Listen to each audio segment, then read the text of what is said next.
যে আগের চাইতে অন্ততপক্ষে 3 গুণ 4 গুণ খারাপ হয়ে গেছে। এই কারণ হলো এই আওয়ামী লীগ জমানাতে 14, 18 ইসে তারা যা কিছু হোক না কেন, সেখানে আপনি দেখেন যে পার্লামেন্টে যারা ছিলেন মোরলেস তাদের একটা কোয়ালিটি ছিল সব দিক থেকে।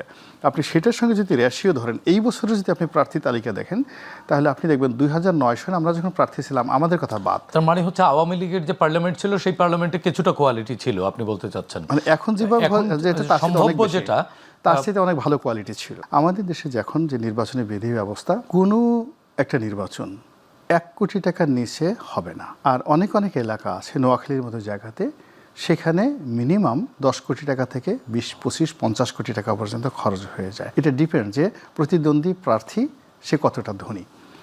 এখন এটা নির্বাচন কমিশনকে অ্যাসুর করতে হবে যে এই যে সে যেন অবাধে টাকা খরচ করতে পারে এবং তার সেই টাকাটা থাকতে হবে।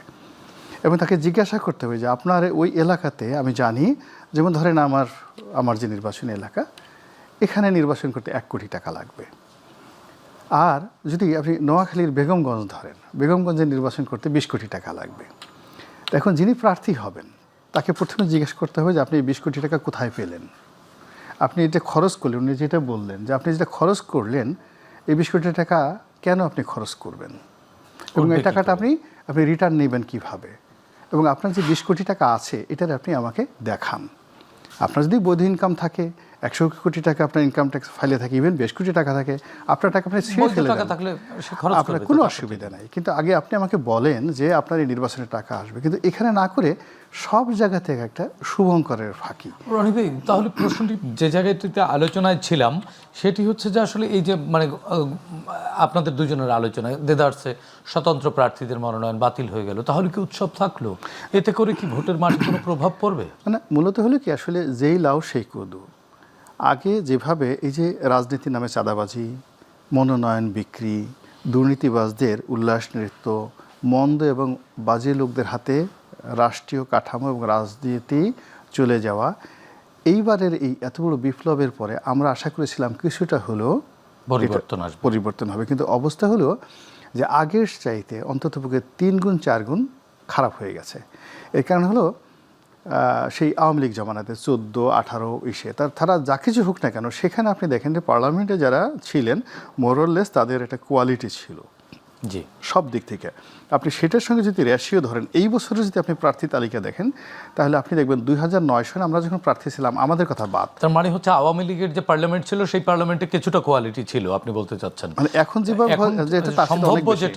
তার সাথে অনেক ভালো কোয়ালিটি ছিল। মেজাজটা এমন গরম হয়ে যায়, থাকে গুলশান বনানীতে 10 লাখ 15 লাখ টাকার বাংলো বাড়িতে ভাড়া অথবা কিনে, সে বলছে যে তার বাৎসরিক ইনকাম 7 লাখ টাকা, চড়ে 10 কোটি টাকা দামের গাড়িতে। তো এই লোক 7 লাখ টাকা ইনকাম তার বছরে হয় কি করে? তো প্রথমেই চাপকানো উচিত, আচ্ছা মতো পিঠ লাল করে দেওয়া উচিত, যে পিটিয়ে যে তুমি যে বাড়িটাতে থাকো ওটার ভাড়াই তো মাসে 10 লাখ টাকা, তুমি টাকা পাও কই? তুমি এই 7 লাখ টাকা ইনকাম আসলে কোত্থেকে? এই যে অনেকগুলো জিনিস আসে।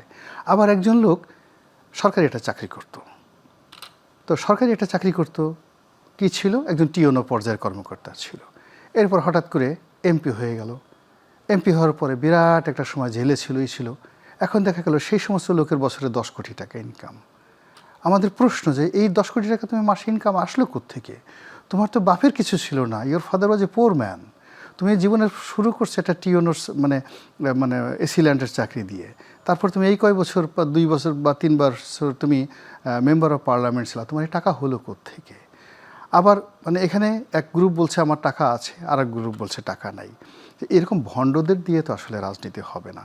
তো আমার কাছে মনে হচ্ছে যে এবার যারা একটা বিষয়কে নির্বাচন করতে যাচ্ছে, তাদের প্রথমে উচিত ছিল এই স্বতন্ত্র প্রার্থীদের জন্য দরজা উন্মুক্ত করে দেওয়ার ক্ষেত্রে প্রথমত বলা যে এই 1% দরকার নেই, এবং এখানে ভালো মানুষদের জন্য কিছু ইনসেন্টিভ দরকার ছিল।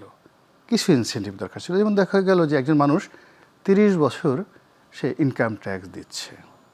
তো যখন আপনি 30 বছর ইনকাম ট্যাক্স দিচ্ছে, একজন মানুষ খুব ভালো রেজাল্ট করে MA পাস করেছেন, তো একজন লোক MA পাস করেছেন, ভালো রেজাল্ট করেছেন, PhD করেছেন, রাজনীতি করেছেন, সৎ হিসেবে আসেন, আপনি তো তার সঙ্গে যে SSC পাস করেননি, ব্যাংকের টাকা মেরেছে, সফল হয়নি, তাকে আপনি এক টেবিলে বসাচ্ছেন। এটা একটা বৈষম্য হয়ে গেল না?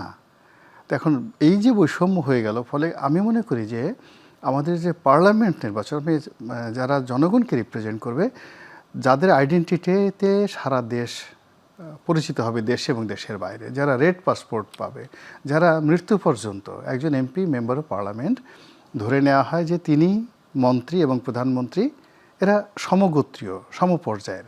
তো এমন একজন মানুষ যে কিনা রাষ্ট্রে থাকবেন এবং তার মৃত্যুর পূর্বক্ষণ পর্যন্ত তিনি ভিআইপি হিসেবে, গুরুত্বপূর্ণ ব্যক্তি হিসেবে থাকবেন। তা আমরা তো লেদু গেদু ধলা ভণ্ড প্রতারক চোর স্যাসর এই সমস্ত লোকদেরকে আমাদের প্রতিনিধি বানাতে পারি না।